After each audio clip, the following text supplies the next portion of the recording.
Dans cette vie, chacun d'entre nous est dans une course. Il y a ceux qui courent derrière les diplômes, ceux qui courent derrière l'argent, ceux qui courent derrière le mariage, ceux qui courent derrière l'apprentissage de la religion et la réforme de leur âme. Il y a des gens qui courent dans tous les sens. Et donc pour certains, la réussite se résume à avoir beaucoup d'argent, à obtenir tel diplôme et tel poste dans telle entreprise. Une fois qu'il a atteint ce poste, c'est bon, j'ai réussi ma vie. Et on va regarder ensemble justement, comment réussir? Comment réussir auprès de qui? Auprès d'Allah. Wallahi al-azim, la vraie réussite, ahbab al-kiram, c'est quand le jour du jugement tu seras présenté et qu'on te donnera ton livre de la main droite et que tu diras ha muqra'u kitabiya. Tenez, venez, lisez mon livre.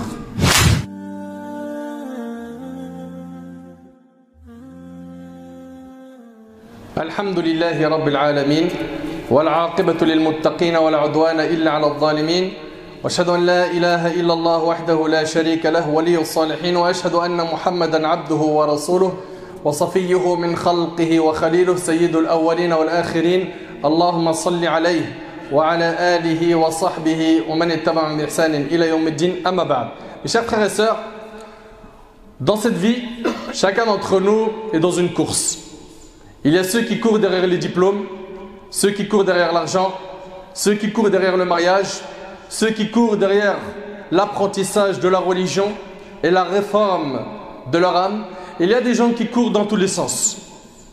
Et beaucoup de gens ont comme compréhension qu'au bout du tunnel de sa course, il trouvera la réussite.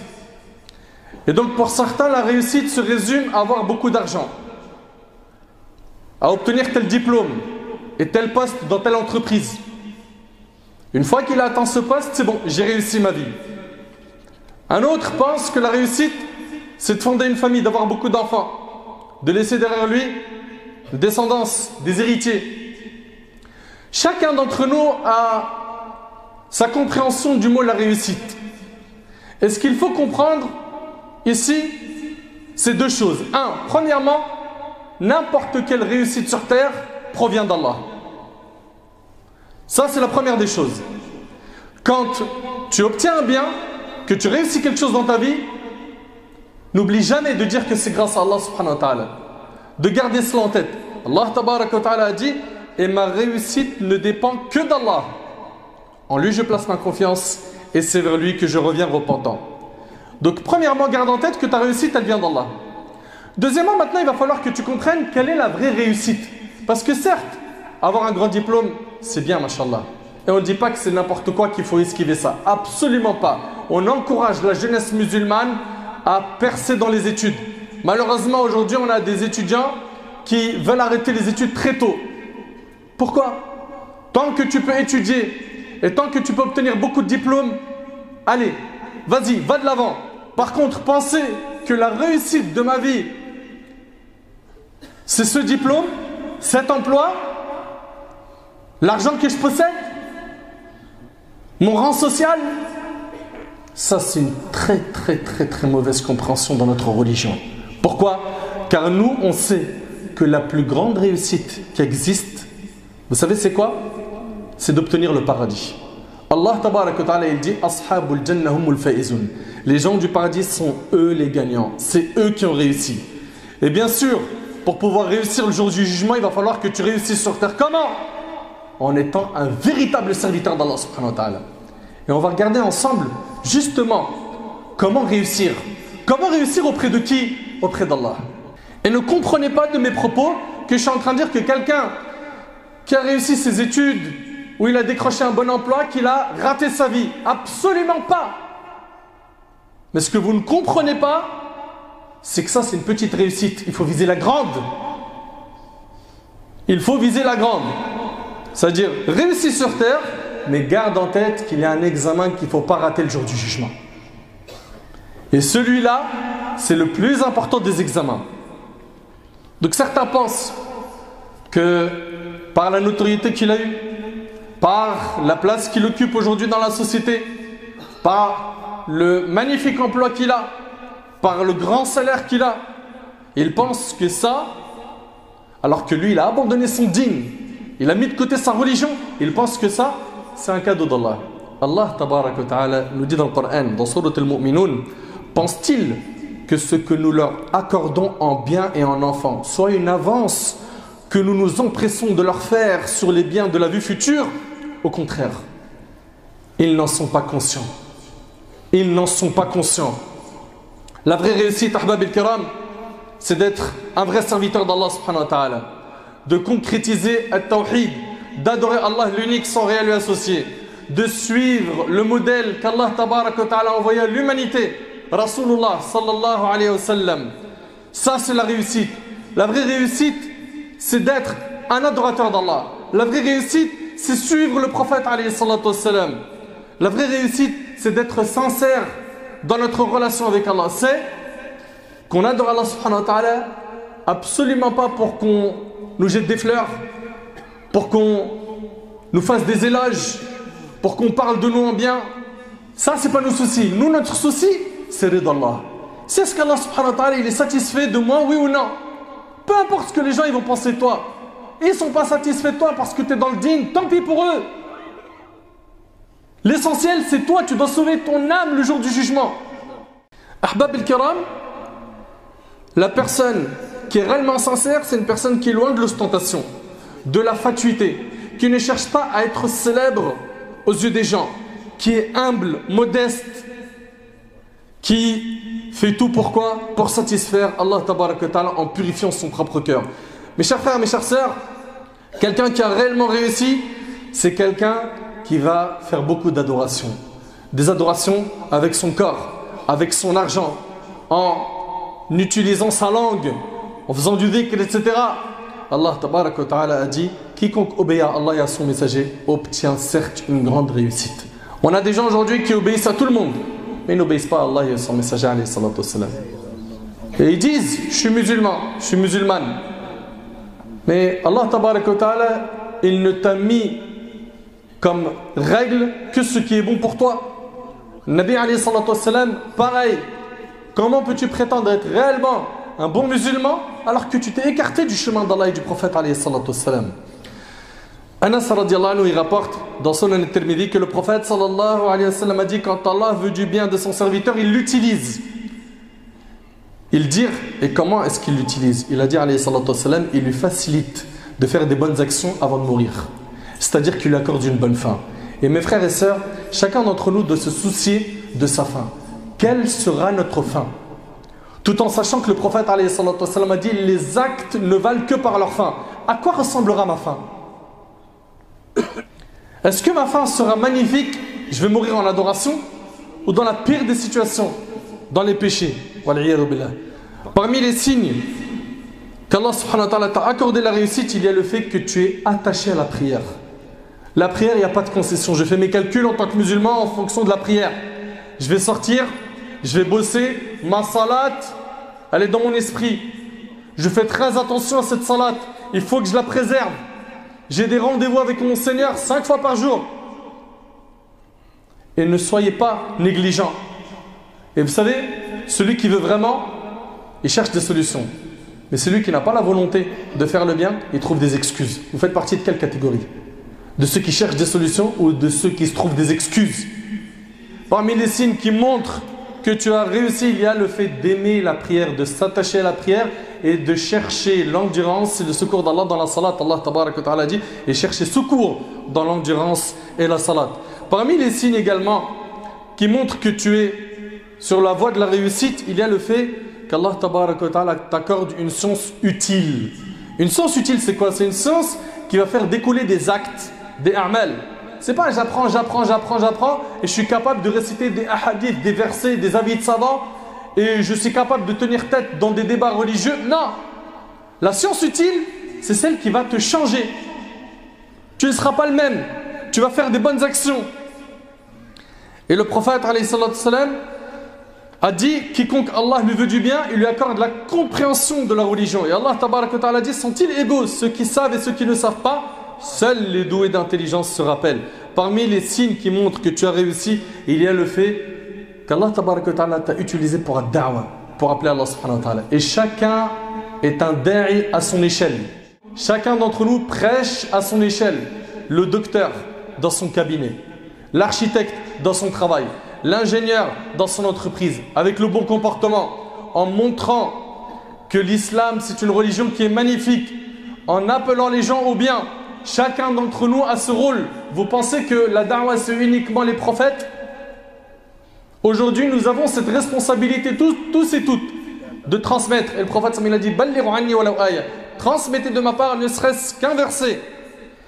Regardez, Allah tabaraka wa ta'ala dit et qui profère plus belle parole que celui qui appelle à Allah. Il n'y a pas plus beau comme parole que d'appeler Allah tabaraka wa ta'ala. Qu'attends-tu mon frère ainsi que toi ma soeur pour prendre tes responsabilités en main et d'inviter les gens au bien, de les appeler au digne d'Allah tabaraka wa ta'ala. Et qui profère plus belle parole que celui qui appelle à Allah, fait bonne œuvre et dit je suis du nombre des musulmans.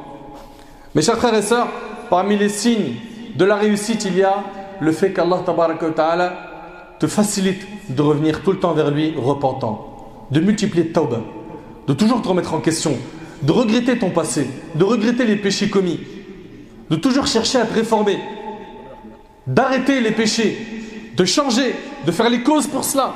Parmi les signes qui montrent que tu as réussi, vous savez, il y a quoi? Il y a le fait que tu fais preuve de bienveillance, d'un bon comportement avec tes parents. Où en sommes-nous avec nos parents? Eux qui ont mis le paquet dans notre éducation, qui ont sacrifié des heures incalculables pour nous. Est-ce qu'on est bon envers eux? Est-ce qu'on fait rentrer la joie dans leur cœur ou est-ce qu'on est des sources de tristesse et d'angoisse quand ils parlent de nous? Allah tabaraka wa ta'ala a dit si l'un d'eux ou tous deux doivent atteindre la vieillesse auprès de toi, alors ne leur dis point fi. Et ne les brusque pas, mais adresse-leur des paroles respectueuses. Et par miséricorde, abaisse pour eux l'aile de l'humilité. Et dis, oh mon Seigneur, fais-leur un tout de miséricorde, comme ils m'ont élevé tout petit. Comment ne pas faire des doigts pour nos parents? On a des cœurs de pierre. Comment ça se fait dans nos prières, on ne pense pas à eux dans nos invocations? Comment? Ahbab al-Kiram, faire des doigts, les visiter, prendre de leurs nouvelles, être à leur côté, les aider, les soutenir. Et après leur mort, continuer à faire des doigts et faire des aumônes pour eux. Et continuer à invoquer Allah subhanahu wa ta'ala pour qu'Allah azza wa jalla les élève en degré au paradis. Parmi les signes qui prouvent que tu as réussi, il y a également le fait que tu es bon envers toute ta famille. Toute ta famille, pas que tes parents. Le cercle familial complet.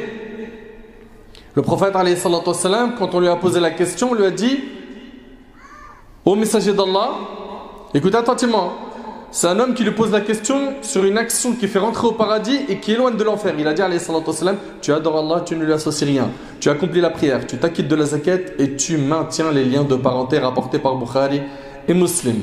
Également, ahbab al-kiram, il y a le fait d'aimer faire le bien. Ça, c'est un signe de réussite.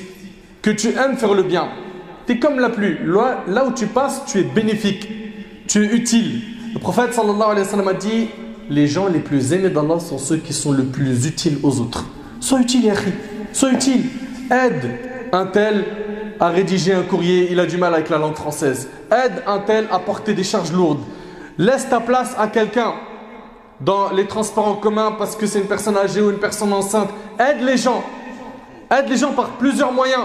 Aide à la construction des projets bénéfiques, les mosquées, les associations, l'humanitaire.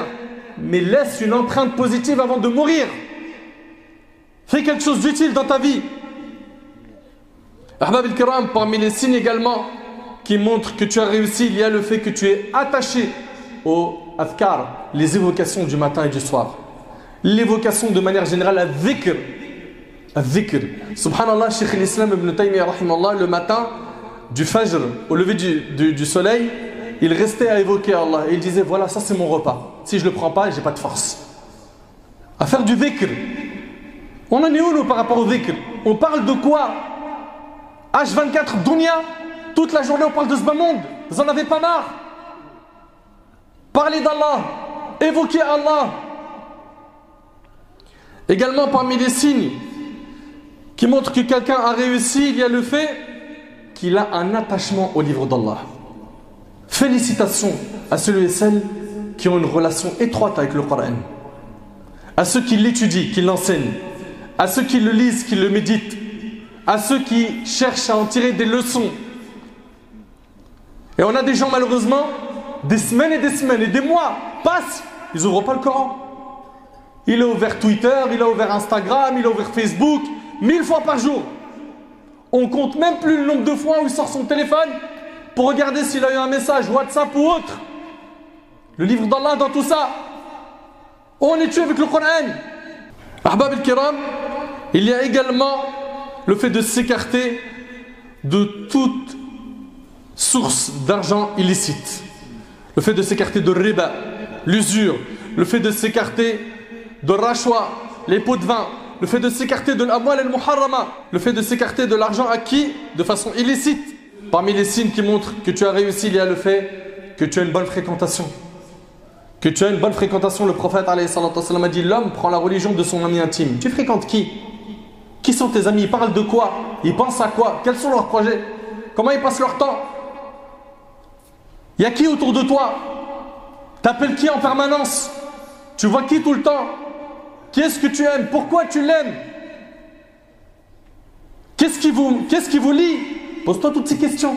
Si c'est le din, hani an lak, c'est très bien, c'est une bonne chose pour toi. Si c'est dunya ou les péchés, ya akhi, fais attention, t'as qu'une seule vie, ya akhi. Ma soeur, t'as qu'une seule vie. On vit qu'une seule fois sur terre.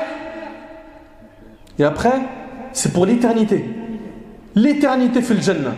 Donc Allah yabarik fikum. Faites attention à votre fréquentation. Également, ahbab al-kiram, parmi les signes qui prouvent qu'une personne a réussi, il y a le fait qu'il est toujours satisfait de ce qu'Allah lui a accordé. Il n'est pas là tout le temps à faire des comparaisons avec ceux qui ont plus que lui. Tu veux te comparer à quelqu'un, compare-toi à ceux qui ont en dessous de toi, pas au-dessus de toi. Regarde ceux qui ne trouvent pas de quoi manger. Regarde pendant cette période, et je pense que sur la région parisienne, pour vous c'est pas difficile, vous prenez le périph'. Vous voyez pas des gens dormir sur les côtés, dans des tentes? Allumer des feux le soir pour se réchauffer? Mendier à la sortie des périphes? Ils ne trouvent rien à manger. Et regardez-nous notre congélateur, comment il est ma'ammar. Le frigo, comment il est chargé. On a tout. Et on est toujours quoi? En train de regarder ce qu'on n'a pas. Apprends à dire alhamdulillah un petit peu. Le prophète sallallahu alayhi wa sallam a dit, dans le hadith rapporté par Muslim selon Amr ibn al-As, radiyallahu anhu an jami' as-sahaba, a certes réussi celui qui s'est converti, a été octroyé d'une subsistance suffisante et qu'Allah l'a rendu satisfait de ce quoi il lui a donné. Est-ce que tu es satisfait de ce qu'Allah t'a accordé? Oui ou non? Également, ahbab al-kiram, parmi les signes qui montrent que tu as réussi, il y a le fait d'avoir un bon comportement. Allah tabaraka wa ta'ala a dit: et dis à mes serviteurs d'exprimer les meilleures paroles, car le diable sème la discorde parmi eux. Le diable est certes pour l'homme un ennemi déclaré. Et le prophète alayhi salatu wassalam, dans le hadith rapporté par Abu Daoud, il a dit: il n'y a pas une chose plus lourde dans la balance du jour du jugement que le bon comportement. Et akhi, t'aimerais pas voir le plateau de tes hasanats, de tes bonnes actions lourd le jour du jugement? Il est où ton bon comportement? Ici dans le hadith de Tirmidhi, le prophète sallallahu alayhi wa sallam, il nous dit également: le croyant ne critique pas les autres, ne maudit pas, n'est pas vulgaire ni impertinent. Ahbab al-kiram, le prophète alayhi salatu wassalam, il nous dit: le meilleur d'entre vous c'est le meilleur avec sa famille. Comment on est nous avec nos femmes? Comment on est avec nos enfants? Comment on est? Comment on se comporte? Est-ce qu'on est une source de bonheur dans leur vie? Est-ce qu'ils sont épanouis quand ils nous voient? Ou est-ce que quand le mari rentre, il dit: quel cauchemar, je vais encore avoir une liste de reproches de A à Z, on va encore s'embrouiller, se disputer pour rien? Ahbab al-kiram, également il y a le fait de ne pas mettre son nez dans ce qui ne le regarde pas. En réalité, si on veut résumer, al-muwaffaq, celui qui a réussi, c'est celui qui a délaissé les grands péchés. Il s'est écarté de ce qui met en colère Allah tabaraka wa ta'ala. Il s'est écarté de la médisance, il s'est écarté du mensonge, il s'est écarté de tout ce qui peut être. Il s'est écarté de tout le haram et il s'est consacré à quoi? À Allah tabaraka wa ta'ala, sans oublier qu'il a une vie, il a des dépenses, il a des projets, il a des études, il a un emploi, oui, il a comme projet de se marier, pas de problème. N'oublie pas ta part dans la vie d'ici-bas. Tu as le droit de te faire plaisir, hein, avec les cadres qui ont été fixés par notre dîne dans cette vie. Mais, Allah yajazikum khair, qu'on comprenne c'est quoi la vraie réussite. Wallahi al-azim, la vraie réussite, ahbab al-kiram, c'est quand le jour du jugement tu seras présenté et qu'on te donnera ton livre de la main droite et que tu diras: ha muqra'u kitabiya, tenez, venez, lisez mon livre. Voilà la vraie réussite. Et pour ce jour, il faut se préparer, il faut retrousser ses manches. Et ne pas penser que pour avoir ça, il faut rester feignant et dormir, à ne rien faire et à abandonner notre dîne. Même si aujourd'hui on voit beaucoup de gens désobéir à Allah subhanahu wa ta'ala, il faut aller à contre-courant. Et pourquoi tu ne serais pas toi un guide pour les pieux? Comme Allah Ta'ala il dit وَجْعَلْنَا لِلْمُتَّقِينَ إِمَامًا. Pourquoi toi tu ne serais pas l'homme qui prendra les gens par leurs mains et les amener vers Allah? Ma soeur, pourquoi tu ne serais pas cette soeur? Donc Allah jazikum khair, comprenez bien c'est quoi la vraie réussite.